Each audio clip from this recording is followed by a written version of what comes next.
Hyperextensibility of TMJ is seen in Mobius syndrome, Ehlers-Danlos syndrome, rheumatoid arthritis, and Treacher-Collins syndrome. So, this Ehlers-Danlos syndrome is otherwise known as tenascin X deficiency syndrome, lysyl hydroxylase deficiency syndrome, and cutis hyperelastica. So, this Ehlers-Danlos is a name given to more than 10 inherited disorders. Okay, they are majorly autosomal dominant. There are different types of diseases. It is mainly attributed to the defect in collagen. Okay, they are majorly attributed to the defect in collagen. So there is a strong defect in collagen synthesis. Now, apart from this, you have many different types, like you have around 8 types. Okay, you have transmission and clinical features also. Generally, this Ehlers-Danlos syndrome, you have many clinical features. Okay, this is majorly a connective tissue disorder. Now we will see the clinical features, histological features, and the subtypes. Okay, so if you see the histologic features, your first thing you have to know is the sclerosis. Okay, then you have hyalinization of collagen fibers. Why I'm telling the histologic features is few important things are important. Few important things are there. Then you will have atrophied epithelium. An important thing in compared to the dentistry is you will have PDL changes. You will have widening of PDL because of increase in oxytocin and collagen fibers. So hyalinization will be there. So apart from that, what you have to know is the clinical features. See, clinical features, once you hear this name Ehlers-Danlos, you should not even think they have hyperextensibility of joints, you have subluxation, hypermobility of joints, you have high cusps and deep fissure, incidence of enamel and root caries, colonal pulp stones and hyperextensibility. These two are important.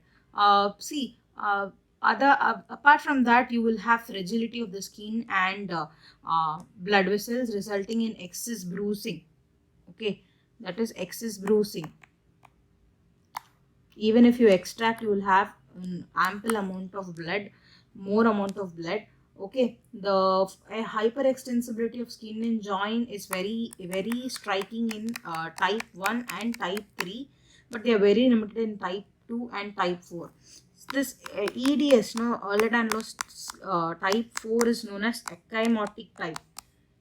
Ecchymotic type because it involves the rupture of large arteries as well as the intestine often. So that's why it's the most severe form. It is the most severe, and vascular fragility is more in that, and the patient becomes excessively he shows extensibility.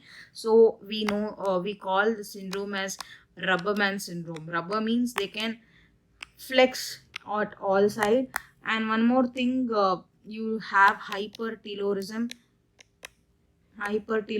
wide nasal bridge, epicanthic folds are all there.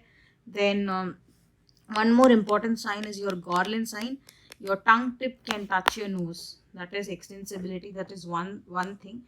Oral manifestations, there is hyperextensibility of oral mucous membrane. Then gingival bruising will be there. They will bleed after brushing. Gingival hyperplasia will be there. Then you'll have fibrous nodules. Then hyperextensibility of TMJ will be there. So all these are your oral features. Coming to the classification of Ehlers-Danlos, I told you there are 8 types, out of which first type and fourth type, they are very severe. The first type is known as classic or severe. Second type, third type and all we need not know. The fourth type we need to know. It is ecchymotic or vascular type. Whatever is important for exam, that only I am telling. And the last type, 8th, is important because it's known as periodontal type. Periodontal type. Here only you will have early onset periodontitis. Early onset periodontitis. Early onset periodontitis. Then increased TMJ hypermobility. Then you have skin hyper elasticity, then skin ecchymosis. This is 8th type, is very significant for dentistry. Other than that, your MCQs are 4th type is ecchymotic and vascular, where it involves the intestinal arteries and all. So it's very, very, very dangerous. And first time is also severe. Here you'll have skin hyperelasticity, dystrophic scars, and abnormal bleeding tendency. So which is very severe? 1 and 4. Out of 1 and 4, 4 is the most severe because it involves the hollow organs. Okay, now in this question we've learned the other names. What is the mechanism of, like, why is this disease happening? What is the histological features? Few oral manifestations. And when it comes to the treatment aspect, see, there's no known treatment for the disease. Surgical procedures should be carried out. If a patient comes to you for a dental care, make sure that you have the alternatives, that is replacement alternatives for bleeding and other issues. Okay, except that 4th type, all types can be treated symptomatically. 4th type, you need to have consultations with medical professional and then look after the treatment. So hyperextensibility of TMJ is seen in all the Danlos.